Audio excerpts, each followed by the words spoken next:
வணக்க மக்களே, இன்னைக்கு நம்ம என்ன பார்க்க போறோம்னா சிஎஸ்கே vs பஞ்சாப் மோதும் போட்டியில் வெற்றி வாய்ப்பு யாருக்கு துல்லியமாக கணித்து கூறிய ஜோதிடர்கள். அதாவது சிஎஸ்கே அணிக்கு எப்போதுமே சேப்பாக்கம் கிரிக்கெட் மைதானம் ஒரு கோட்டையாகத்தான் பார்க்கப்பட்டு வருகிறது. அந்த வகையில் நடைபெற்று வரும் நடப்பு ஐபிஎல் தொடரில் சிஎஸ்கே அணி தனது சொந்த மண்ணான சேப்பாக்கம் மைதானத்தில் விளையாடும் போட்டிகளில் பெரும்பாலும் வெற்றியை பெற்றிருக்கு. இந்த ஆண்டு லக்னோ அணிக்கு எதிராக நடைபெற்ற போட்டியில் சிஎஸ்கே அணி சேப்பாக்கம் மைதானத்தில் தோல்வி அடைந்ததை தவிர்த்து மற்ற அனைத்து போட்டியில் வெற்றியை மட்டுமே ருசித்து வருகிறது. அந்த வகையில் கடைசியாக நடைபெற்ற 46வது லீக் போட்டியில் சிஎஸ்கே அணியானது ஹைதராபாத் அணியை 78 ரன்கள் வித்தியாசத்தில் வீழ்த்தி அபாரமான வெற்றியை பெற்றது. அதோடு இந்த வெற்றியின் மூலம் இந்த தொடரில் தங்களது 5வது வெற்றியை பதிவு செய்து மசத்தியுள்ளது. முதல் 8 போட்டிகளின் முடிவில் 4 வெற்றிகளை மட்டுமே பெற்றிருந்ததால் 6வது இடத்தில் இருந்த சிஎஸ்கே அணியானது தற்போது ஹைதராபாத் அணிக்கு எதிரான பெற்ற வெற்றியின் மூலம் 5 வெற்றிகளுடன் புள்ளிப்பட்டியலில் 3வது இடத்திற்கும் முன்னேறியுள்ளது. இந்த நிலையில் தான் இந்த போட்டியில் சிஎஸ்கே அணி சேப்பாக்கம் மைதானத்தில் பெற்ற வெற்றியின் மூலம் ஒரு மைதானத்தில் அதிக வெற்றிகளை பெற்ற 3வது அணியாக சாதனை படைத்து உள்ளது.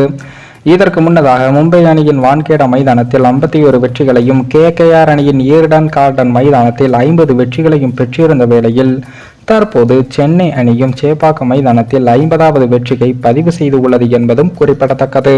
அதேபோல் சிஎஸ்கே அணியானது அடுத்ததாக பஞ்சாப் அணிக்கு எதிரான போட்டியில் சேப்பாக்கம் மைதானத்தில் மீண்டும் விளையாட உள்ளது. சிஎஸ்கே அணியானது 9 போட்டிகள் விளையாடி 5 வெற்றி 4 தோல்விகளை பெற்று புள்ளிப்பட்டியலில் 10 புள்ளிகளை பெற்று 3வது இடத்திலும் உள்ளது. பஞ்சாப் அணியானது 9 போட்டியில் விளையாடி 3 வெற்றி 6 தோல்விகளுடன் 8வது இடத்திலும் உள்ளது. இந்த போட்டியில் மட்டும் சிஎஸ்கே வெற்றி பெற்றால் கிட்டத்தட்ட பிளே ஆஃபுக்குள் நுழைந்துவிடும். அதே போல இந்த போட்டியில் யாருக்கு வெற்றி வாய்ப்பு என்பது குறித்து நம்ம ஜோதிடர்களும் கணித்து கூறியிருக்காங்க.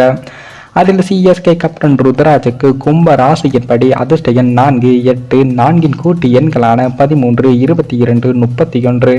இதில் 31 ருத்ராஜின் ஜெர்சி நம்பருடன் ஒத்துப்போகிறது. அதிர்ஷ்ட நிறமாக கருப்பு, நீலம், மஞ்சள் உள்ளது. இதில் மஞ்சள் ருத்ராஜின் ஜெர்சி நிறத்துடன் ஒத்துப்போகிறது. அதிர்ஷ்ட நாள் வரிசையில் இவருக்கு சனி பகவான் பார்வையின் நேரடியாக இருப்பதால் அதிர்ஷ்ட நாள் வரிசையில் இவருக்கு சனி, வெள்ளி, ஞாயிறு ஆகிய நாட்கள் உள்ளது. ஆனால் போட்டி நடைபெறப் போவதோ புதன்கிழமை. இது ஒன்று மட்டும்தான் ருத்ராஜுக்கு ஒத்துப்போகவில்லை. அதே போல பஞ்சாப் கேப்டன் சாம் கரனுக்கு மிதுனம் ராசிக்கு அதிர்ஷ்ட எண் 5, அதிர்ஷ்ட நிறம் மஞ்சள்.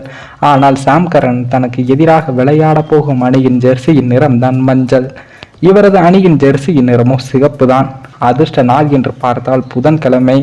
இது மட்டும் போட்டி நடைபெறும் நாளுடன் சாம் கரனுக்கு ஒத்துப்போகிறது.